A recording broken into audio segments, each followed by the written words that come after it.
Halo anak-anak Indonesia, salam geografi.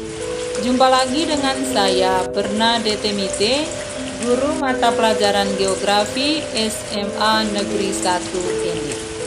Setelah sebelumnya kita mempelajari tentang analisis mengenai dampak lingkungan, maka kali ini kita akan mempelajari tentang pembangunan berkelanjutan yang meliputi 1.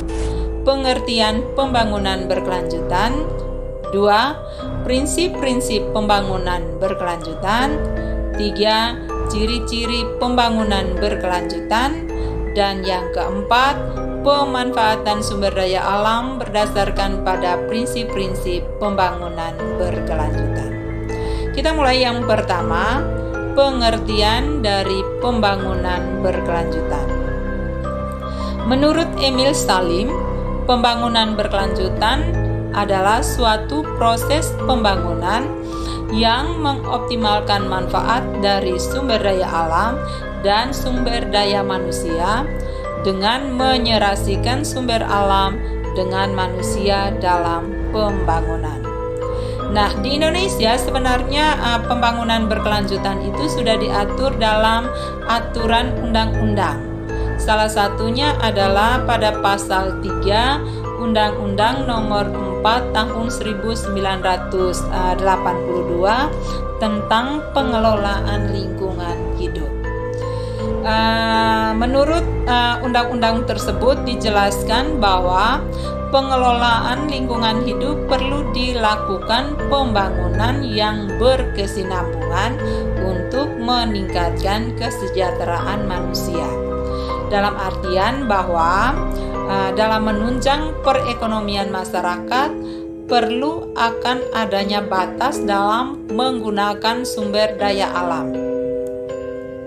Jika digunakan secara berlebihan, tentu generasi selanjutnya tidak bisa menikmati akan keberadaan sumber daya alam tersebut. Nah, dari dua pengertian tersebut dapat kita simpulkan bahwa pembangunan berkelanjutan adalah pembangunan yang memenuhi kebutuhan masa kini tanpa harus mengurangi kemampuannya untuk memenuhi kebutuhan dari generasi yang akan datang. Dalam artian bahwa pembangunan berkelanjutan harus memperhatikan pemanfaatan lingkungan hidup dan kelestarian lingkungannya agar kualitas lingkungan itu tetap terjaga.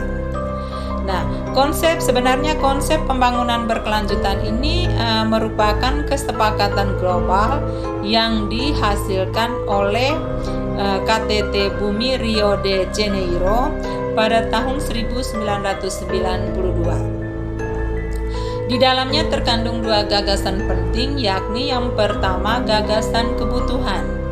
Nah, gagasan kebutuhan ini berkaitan dengan kebutuhan pokok manusia untuk menopang hidup. Di sini yang dimaksudkan yang diprioritaskan adalah kebutuhan kaum miskin. Yang kedua, gagasan keterbatasan, yakni keterbatasan kemampuan lingkungan untuk memenuhi kebutuhan baik masa kini maupun masa yang akan datang.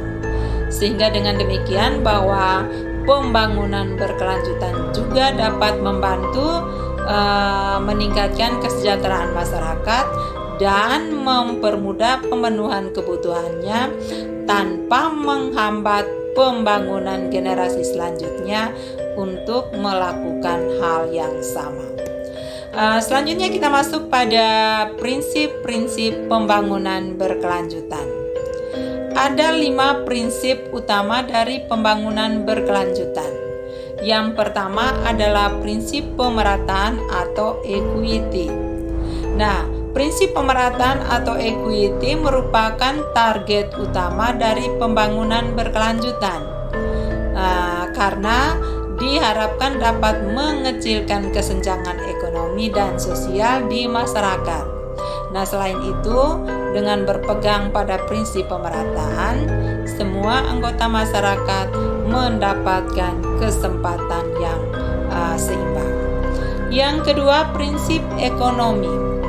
Prinsip pembangunan berkelanjutan dari sisi ekonomi dapat memberikan fokus lebih pada peningkatan keterampilan pekerja yang meningkatkan daya saing.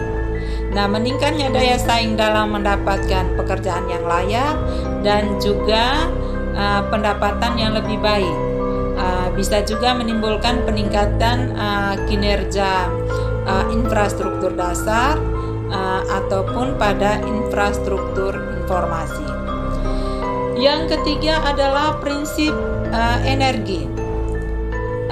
Pemakaian energi itu harus dilakukan secara hemat untuk melaksanakan pembangunan berkelanjutan.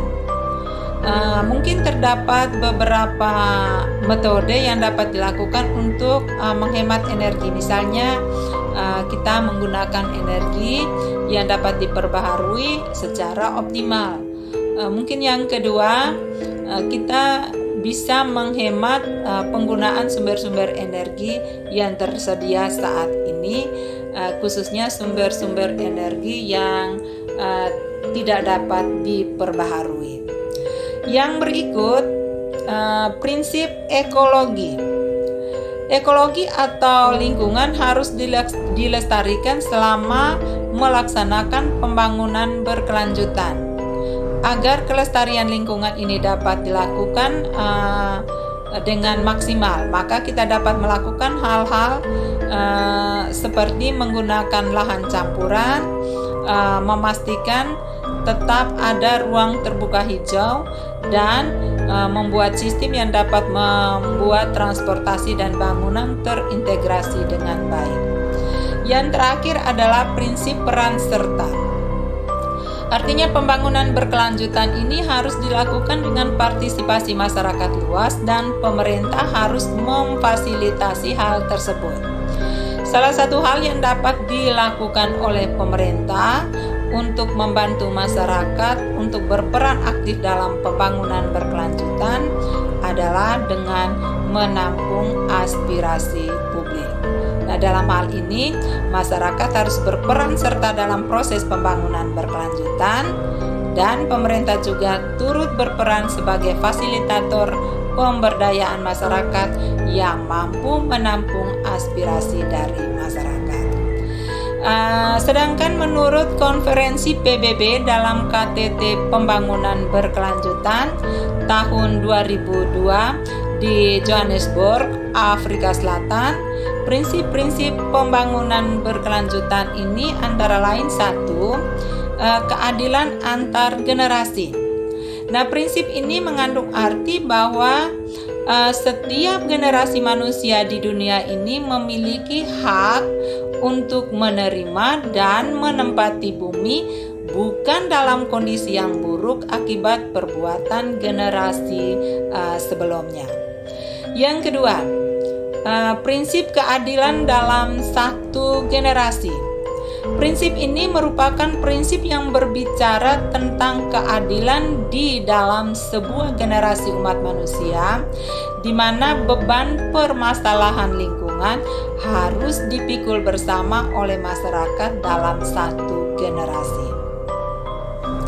Yang ketiga, prinsip pencegahan dini. Prinsip ini mengandung pengertian bahwa apabila terjadi ancaman yang berarti yang menyebabkan kerusakan lingkungan yang tidak dapat dipulihkan, maka ketiadaan temuan atau pembuktian ilmiah yang konklusif dan pasti tidak dapat dijadikan alasan untuk menunda upaya-upaya untuk mencegah terjadinya kerusakan lingkungan. Yang keempat adalah prinsip perlindungan keanekaragaman hayati. Prinsip ini merupakan prasyarat dari keberhasilan implementasi prinsip keadilan antar generasi. Nah, perlindungan terhadap keanekaragaman hayati juga berarti mencegah kepunahan jenis keanekaragaman hayati.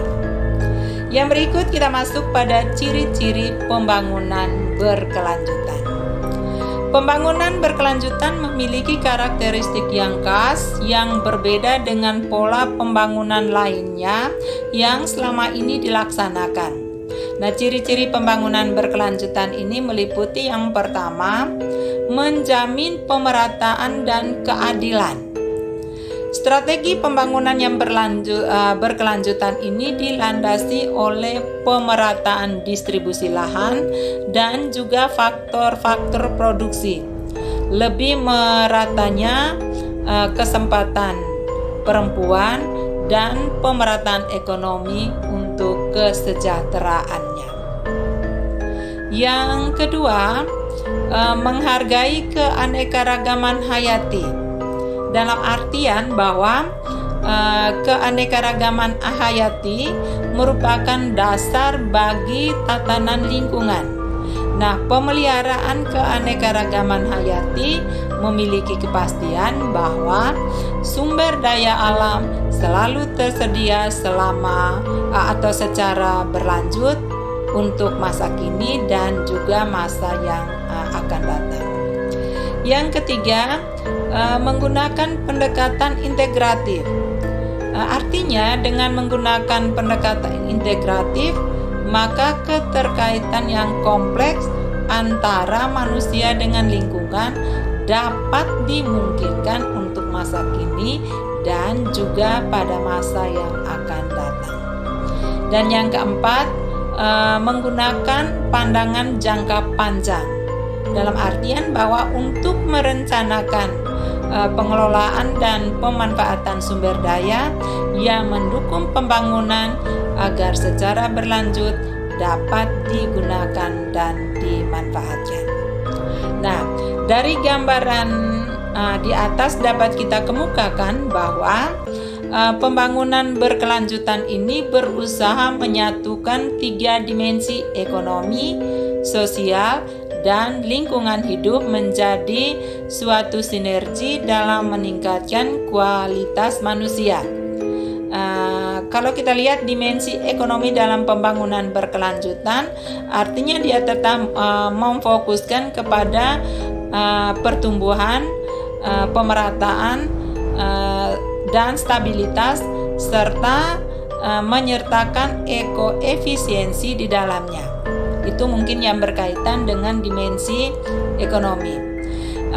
Yang berikut mungkin berkaitan dengan dimensi sosial.